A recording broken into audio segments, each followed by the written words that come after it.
Every story is a ticket to somewhere extraordinary. No need to pack a bag, just settle in and let the words transport you. Now boarding, an insight to an author's mind. This is the Story Station.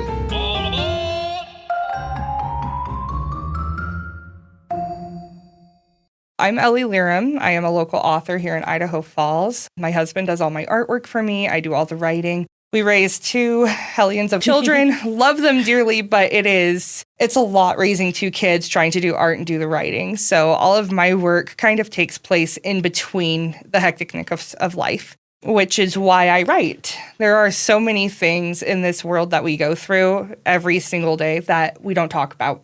We don't talk about grief of losing loved ones. We don't talk about grief of losing expected family members. We don't talk about anxiety, mental health. And I saw a real need in the market to be able to talk about those things in a safe place that a person could approach it with the safety net of fantasy, work through their emotions, and then move forward with the characters as they grow alongside. That's really what I do, why I do it. It was something that I felt very strongly after losing my first pregnancy in 2020, and I knew no one who had experienced that loss as well.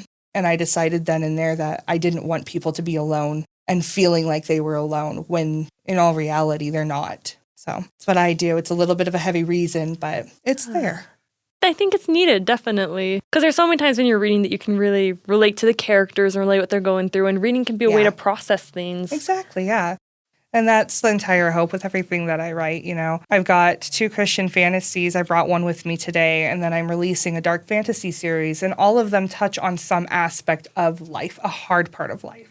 For example, in Gracefully Broken, the main character has everything set up the way that she thinks life is supposed to go when she suddenly receives the feeling that she needs to go elsewhere and leave everything behind. So it's following that gut feeling of, this is who I'm supposed to be, this is what I'm supposed to be doing, and the discomfort in that. Yeah, that can be very tricky. I don't know, making decisions. I'm not good at making decisions at all. So I like that because sometimes you just don't know what to do, and it does take courage to leave everything to make decisions like that. So writing about it. Well, and, you know, depending on who's reading it, too. It could be someone who experienced that several years ago, in the middle of it now. They have everything figured out, and they haven't received anything strange like, oh, I need to be doing this instead. But it's everyone on some level, even if it's not first person for them. So tell me a little bit more about your books. You mentioned Gracefully Broken, and then I was doing a little research before, so I know your other one was, remind me of the title, though. Turning Point. Turning Point. That one looked fascinating. Thank you. Yeah, so Turning Point and Gracefully Broken actually kind of go hand in hand a little bit. So Gracefully Broken follows a woman named Marin. She is a healer. She follows the god Hamelech. And she has everything in life that she's supposed to have. And then she receives the call. She needs to go to a nation in which people who worship Hamelech are persecuted. Straight up witch hunt, not a fun time. You don't want to be in that city when the Inquisitors come through. So Gracefully Broken is her story following up to when she ends up being found out. Oh, wow. Yeah, so it's a little bit of emotional roller coaster as she meets these friends along the way and gets settled. Turning Point takes place in that same city, in Xanther. And the interesting thing about Turning Point is it follows an inquisitor who are persecuting people like Marin. And you're following his story and his faith as he's meeting the same woman that Marin befriends, and their story moving together. So if you read Gracefully Broken, you might be a little bit disappointed with the ending. I won't lie. It's one of those ambiguous endings, like an 80s movie where you watch it, you're like, so now what? Is it happily ever after, isn't it? So if you read Gracefully Broken, it's got a little bit of an ending like that, but Turning Point picks it up, and it shows the light at the end of the tunnel, what happens at the end. I've also got a dark fantasy that will be debuting at the end of the year, and that one focuses on a young woman trying to survive after she's been diagnosed with chittering madness, which, for lack of better terms, is a personified, absolutely horrible version of anxiety, where you're manifesting hallucinations that come into reality, kind of to help people who are diagnosed with mental health disorders like I am, help them explain what it's like, how debilitating it can be. So it's a survival story for that one. Do all 3 of the books take place in the same world, or just the first 2? They do. They all take place in the same world. So it takes place on Illaros, which is actually, instead of being a globe like we're familiar with, a sphere, it's a torus. So it's a donut world. So you look out over the horizon and you can see a giant hole in the center and you can see things on the far side of the planet. No way. Yeah, it's been a lot of fun trying to figure out cardinal directions when there aren't cardinal directions. Yeah. Whoa. So if you were like in the donut and you looked up, could you just see land above you? Or how does... So it depends on if you were on the sides or if you were on the bottom of that donut hole. So if you're on the bottom of the donut hole, you can see up towards the center of the donut hole and the outside, but you couldn't see anything above you. Okay. If you're right on that inside ring of that donut hole, you can look aside and see directly across from you more people. It is the weirdest thing. Yeah, my husband ran through all of the physics. We have an entire page in the Dark Fantasy explaining how the torus works. Wow. It is such an interesting concept and a lot of math. I'd imagine so. Yes. But I've never, talking about world building, there's so many different worlds, but I've never heard of one that's shaped differently. Yeah, well, and with that, it also had the challenge of how does the sun work? And for us, given the fact that there is a lot of spiritual elements in the books we write, people believe that a sun god created this planet to be perfect and his avatar moves up and down. So the sun is on a vertical axis and it shoots straight up and it slowly lowers. It goes down straight down quickly and then back up. So it's kind of like a yo-yo. It's really cool. That is super cool. Kind of making me hungry too with all the donut talk. I know. I'm wondering if we need to go get bagels after this. Yes. Considering your world, how does that affect your writing of your characters? And I'm especially interested in the society because you're talking about this city where there is no religious tolerance for certain religions. So how does that shape your characters? Yeah, so it's really interesting. There are several different societal forces at play in our books, the first being the deities that are worshipped. So we are playing with both monotheism, which is the worshiping of one god, and polytheism. So pantheons, kind of like the Greek pantheon versus Christianity, one god. So characters kind of fall into one of two branches. They either believe that there is one god, Hamelech, or they worship this pantheon full of individuals that they worship for any number of reasons. With Xanthar in particular, it is a Solari city. So they worship the Solari pantheon headed by Solaris, the sun god. In that particular city, as it is such a focus on that deity and that pantheon, there is very little religious tolerance. People are persecuted. People are executed. People live in fear and in hiding, very similar to people around the nation, around the world today, where their religious beliefs are not tolerated. It really, truly depends on who I'm writing, as it's such a vast difference. You don't have people believing both of them, you know? So with Marin following Hamelech, who is the one true king in Hebrew, you have a character who is just trying to live every day, remaining faithful with that threat of persecution looming over her. If anyone finds out, she's gone. And the city is okay with that due to propaganda. They're heretics. They worship a usurper. If we don't call them out, they're going to ruin what we have. They'll take over. They'll persecute us. So a lot of it is fear-driven society as well, which we see today. Writing from the perspective of another character following the Pantheon, he ends up having that exact opposite view of we're in the right, they're in the wrong. And it shapes interactions between characters. It shapes interactions between buildings and people. It's a really fascinating phenomenon that lays rooted in a lot of realism. And I like how, there's so many different levels and layers of conflicts. So you have the character, maybe inner conflict, and then you have the societal conflict. That's just really fascinating to me. Thank you. Yeah. It's just like us every day. You hear something on the news, and all of a sudden you have to wrestle with it. Do I believe it? Do I not believe it? How does that affect my family? What does my family think about it? Okay, cool. What does my town think about it? Because there are some places where everyone kind of has the same mindset. And if it doesn't align with that mindset, it's not what they want to deal with. So it's a really fun balancing act. And so reading about it, too, is kind of cool because seeing other perspectives and other worlds. Yeah, and that's really what it is. More worlds. I also wanted to ask about... Oh, yes, because with your characters, you were talking about that in Turning Point, the Inquisitor. Yeah. And from his perspective, that's so interesting because having such strong beliefs in one way, and then, I haven't read the book yet, so I can't really say anything, but it sounds to me as if he's probably going to have a little bit of growth and changing as he interacts with different people and learns more and adapts to what he's learned. How do you track your character's growth? And it doesn't have to be just Inquisitor if you want to talk about your other work too. Oh, no, you're good. But tracking the character's growth, and then also how do you show that growth in your writing?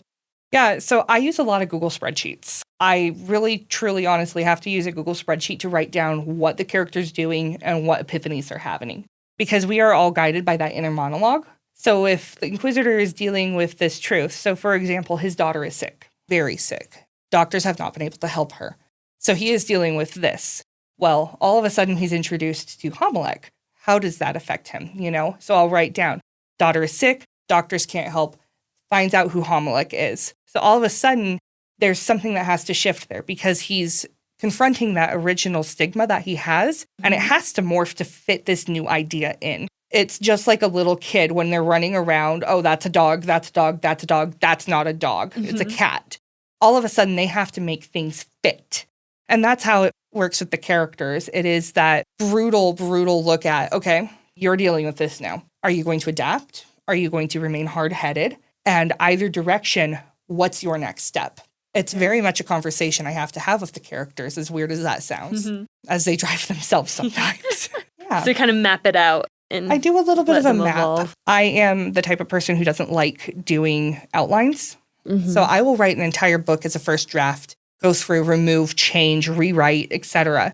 And that helps with the process too. So I can catch discrepancies. Oh, he experienced this, or Maren experienced this, or Jean in that dark fantasy experienced this. Why aren't we changing in this way? Why are we not having thoughts on this? Let's change this. They need to be thinking about it because they're not just going to blindly go towards something they weren't thinking about earlier, Sounds a little stressful sometimes as an author to kind of... A little of... bit. To figure it out and hope it all works out on the page. A little bit. And I think that's part of the fun challenge is having to figure out. It makes you think too. That's true. And then there are breakthroughs. Exactly. So have you ever had a scene that you're writing and it just does not work? Like you're just trying and you come back to it and you just... Yep. And what do you do in that situation? I end up having to put it to the side, quite honestly. And I try again with a new issue. There have been points where in writing these characters, I have this awesome scene in my head and I'll write it down and I'll look at it and it doesn't work. Something's wrong. I often let my husband read those and have him pull it apart too because he knows a little bit more in depth on, okay, if this isn't working, what's he picking out? He hasn't been stuck in that page for 4 hours. Yeah. He has a fresh perspective. And oftentimes, if it's just not working, sometimes the idea just needs to get scrapped, which... It's okay to do.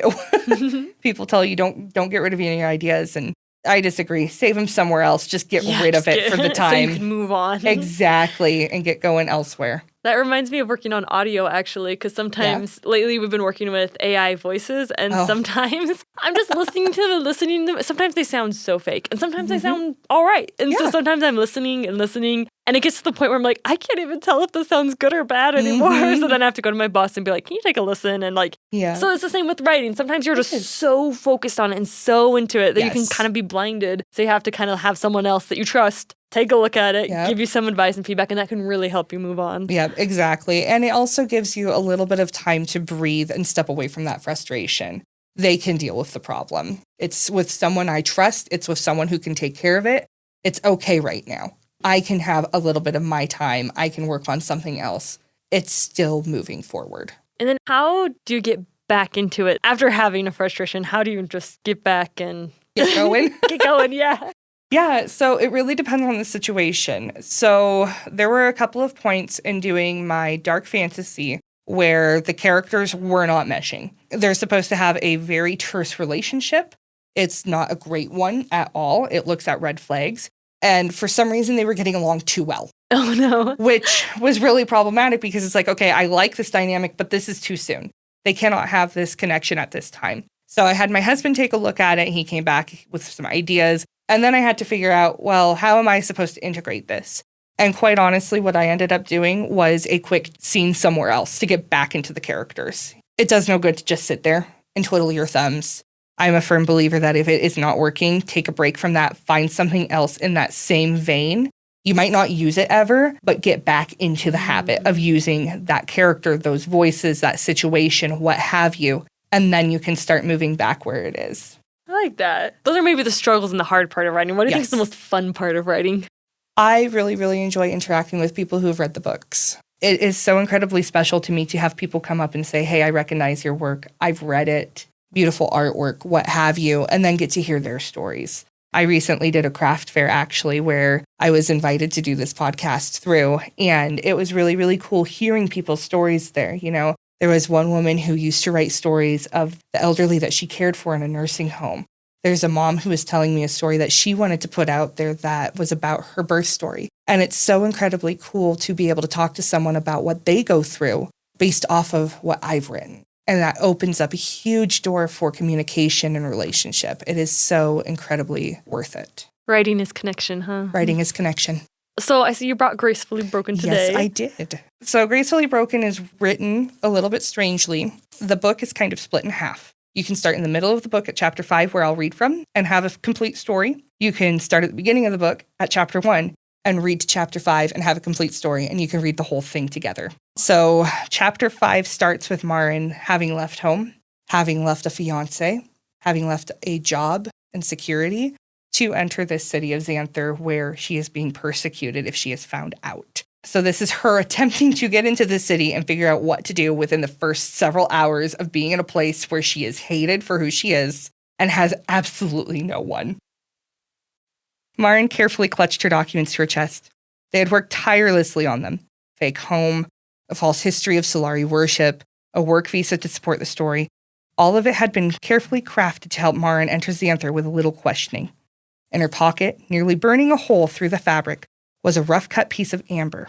As much as Maren hated carrying it, she knew the stone would validate her story. Every Solari had one, as they needed it to speak to their god.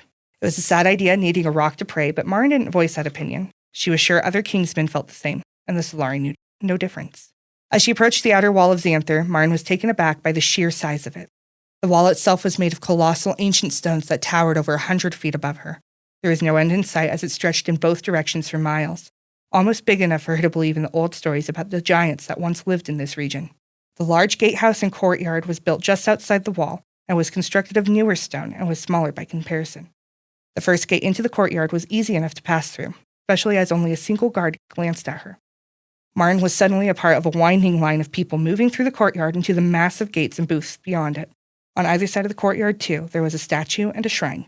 Each statue had a staff in one hand and a set of scales in the other. One had gold and goods on his scale, while the other had kneeling people. Maren stared at the statues, realizing they were the Solaris gods Iris and Eurus, the twin deities of travelers and merchants, living and dead. A small flock of round birds, similar to pigeons, pecked at some of the offerings that had been left behind. Their bulbous eyes moved independently from one another, one looking for acceptable crumbs while the other, comically, watched the crowd. "Shoo!" a pilgrim scolded, waving her cane. In an instant, the strange birds suddenly stood to reveal oddly large legs as they scattered with surprising speed. Darn Xanther pigeons. Maren smiled slightly at the odd sight before she looked around, suddenly aware of a lingering dark presence around her. She looked around, watching as the black shadows washed over the area and swirled around people who passed by. Some seemed to have more of the darkness clinging to them. Others seemed to simply move like they were walking through a bog. Amongst the people was a large, black, hulking figure. There was no real shape, only darkness, but its eyes had a dangerous glint to them. No one seemed to know it was there as it walked. Every so often, it stopped beside a person and plucked at their very being. The victim staggered, life seeming to leave them, before it walked past and moved on to its next target. Only once did it look at Maren, but then it turned and walked away as though it wasn't interested in her. The young woman stared after it before she was jostled from behind. "Move it! I want to see my grandson, and you're holding up the line." As quickly as her vision had appeared, it faded. Maren whispered a soft apology to the irate man behind her and approached the checkpoint. In the booth sat a bored-looking guard. He was wearing Xanther colors, red with gold embellishment, and was currently playing with a piece of amber on a chain. The pilgrim before Maren provided the paperwork, answered a couple of questions, and then received a stamp on the topmost document. As the other pilgrimer walked away, the guard gestured for Maren. She stepped forward, holding her documents ever tighter, and then placed them on the counter. The guard scanned the first page and then looked at Maren with one eyebrow raised. "Do you have a job here already?" "Yes, sir. I was hired by a Mr. and Mrs. Jodius Rampart. She's a midwife in Xanther, and I was going to work for her as I'm trained in midwifery as well." Maren shifted, and the guard's eyes narrowed. "I see. Where were you planning on staying?" "Mr. and Mrs. Rampart had an empty space in their attic. Part of my employment was room and board, Marin said. Do you have proof of this? Marin nodded. It's in the 3rd pages of my documents, sir. I saved the letters we sent back and forth. Mrs. Rampart wrote to Godric's Rest asking if we had any midwives available for hire, as there is an influx of pregnancies in Xanther. We all wrote to her, and she selected me as her apprentice. The guard skimmed the letter Marin was talking about before he sat the documents down. Miss... He glanced at her papers. Lot. You are aware that Mr. and Mrs. Jodius Rampart were executed yesterday for practicing heresy and witchcraft, are you not? Marin's face ran cold, and she slowly shook her head. No, sir, I was not aware of that. He frowned. I see. Well, Miss Lot, there seems to be no reason to be here. Oi, Thaddeus, get a load of this. Both Marin and the guard looked towards the shouting, where another guard had a young man by the scruff. He's selling ambers. Glass ambers. No, sirs, you misunderstand. They're not meant for worship, simply decoration. Scoundrels. Let me finish this. The guard before Marin fumbled for his stamp, knocking both over. He grabbed one blindly and then stamped Marin's top document. Now get out of here. He all but tossed her documents to her. Everyone clear out. This gate check is now closed. He hurried from his booth, leaving Marin to stare at her documents. Approved. Thank Amalek, she breathed, catching sight of the large rejected stamp that had remained abandoned on the table. With that, she pulled her cloak's hook up and hurried through the gate. She didn't waste time looking for where to go. Instead, Marin flagged the first wagon she found. Can you please take me to the inner wall? It'll cost you. Marin produced several small coins. This is what I have to offer. Very well, the driver sighed. Marin climbed amid his bags of flour and held onto the wagon as it lurched forward. Very few people looked towards them as they traveled through the hamlets between the walls, though Marin didn't focus on them. Instead, she watched as hulking shapes in the shadows walked around and plucked at the souls of Solari worshippers. Every so often, Marin could see a person that the shadows avoided, but she didn't dare bring any attention to them. It was dangerous. Her contacts had been found out, after all, even with all the care they took. Now, Marin swallowed, trying to wrap her mind around what she could do. There wasn't any place for her to go, nor was there a place to work. She was so preoccupied with her worries that she didn't realize the wagon stopped until the driver shook her. Get going! The second checkpoint was very easy compared to the first. They scanned her documents, found the approval stamp, and waved her through. Then, Marin stared around her to decide her next steps. The citadel before her made it difficult to focus. It was covered in brightly polished amber. Guards and inquisitors patrolled the streets, making people move to both sides of the road as they walked through. Marin stepped backwards as a group of guards got too close, but they didn't pay any attention to her. Utterly lost, Marin began down the streets. Her stomach growled and she finally stopped. Excuse me, I'm new to the city and I need something to eat. Where is the nearest? Oh, down the road and to the left, a little girl pointed. It's got good food. Marin offered a weak smile and followed her directions. The little cafe was bursting at the seams, but Marin managed to find a seat after purchasing a small piece of bread and cheese to savor. She had just begun to eat when a woman with brilliant blonde hair approached. Hi, I know this is strange, but this is the only table left, and I don't have much time before I return to work. Can I sit with you? For a moment, Marin stared at her before she gave a little smile. Sure. The blonde sat across from her, beginning to ravenously eat. Thank you. I wouldn't normally ask, but I wouldn't be able to take another break until around 8 o'clock as I'm stuck in a double shift. You wouldn't believe how busy we've been. What with the Inquisitors starting to crack down on Kingsman worshippers, a lot of civilians have been injured in the crossfire and we're beginning to be worked to the bone. Top that with a lot of mothers expecting and you get the picture. As the woman spoke, Marin tilted her head. You work at an infirmary? The biggest and busiest in town. The blonde began to chew on another bite, waving her fork. Are you new to Xanther? Marin nodded slowly and held her hand out. I'm Marin Lot. I just made it past the walls today. I'm Anka Cassie. Sorry, I normally do what I can to introduce myself in a different way, but I don't have much time before Madame Justine will want me back. Wait a minute. How did you know I work at an infirmary? Well, I've worked double shifts at an infirmary as well. And you're talking about midwifery issues and injuries. Marin shifted. I guess it wasn't hard to figure out. Anka laughed. I guess not. I'm just a bit scatterbrained right now. Wait, you've worked double shifts before? Anka stared at Marin before the bells of the citadel rang. She muttered under her breath, finished shoveling food into her mouth, and stood. Come on, we'll be late. To what? Work. Listen, I know we haven't really met, but if you worked as a healer before, we could really use your help. Unless you already have a job. You don't have a job, do you? Marin's silence made Anka beam and hold her hand up. Then we'll get you one. I know Justine will hire anyone who's competent, and this would be great for both of us. Please, will you come with me? Talking about the society, there's also so much in the religion, building the two different religions. Yes. I mean, obviously that's kind of really heavily related with the society because society seems to be based largely on their religion. Exactly, yeah. But there's so much there with like the amber that they use for their prayers. And then there's like the whole society with living in fear a little bit. Yeah. And then what? I'm so intrigued by the giant shadow things that are like going around. Like that's crazy. Yeah, so it was something that my husband and I decided to talk about. Lots of people have things that they go through and it eats away at them. So we thought it would be really interesting to have Maren see in the spirit, to see these things that could be picking at people. With her theology, what does it look like, an angel or a demon? And when she's watching someone who isn't living in the truth that she believes, and there's these things reaching out and plucking at their souls, what would that look like? It's throughout this book. It's throughout the dark fantasy, too, where there's things.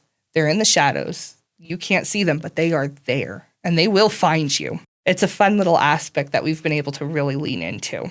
That is such a cool visual, too. Thank you. That leads to deeper things. It leads to deeper things, yeah. And that's an interesting structure, too, because having like the first part and the second part, two complete stories within one bigger story. Yeah, it ended up just working out that way. I never set out trying to make two little stories within a larger work, but it worked out that way. The first half of the book is all about Maren and her training and who she is, her fiance, and then it ends where she's decided she's going to leave. So if a reader likes that ending and, let her ride off in the sunset, they can stop there. Or they can keep reading and figure out what happens when she does reach Xanthar, which is the cool thing for me. It's like the donut world, something a little different, yes, but very cool. Yeah, thank you. Is there anything else you'd like to share about your books or about writing? My biggest piece of advice is to just do it. There are so many people who have stories to be told, and lots of people have told me that they have things that they want to write, but they never have. And I think that's my biggest piece, is just write it. You don't have to ever publish it, but have a little bit of a legacy. Everyone wants to leave something when they leave this earth. Why not have it written down for people to look at in your family, friends, for years to come? It is such a cool thing to be able to do that. Thank you for traveling with us. Next stop, your work of art. Poetry, fiction, creative non-fiction, you name it. Email us at storystation@riverbendmediagroup.com. Submission guidelines are not shy. They can be found in the podcast description. The Story Station, hosted by Emma, is a production of Riverbend Media Group.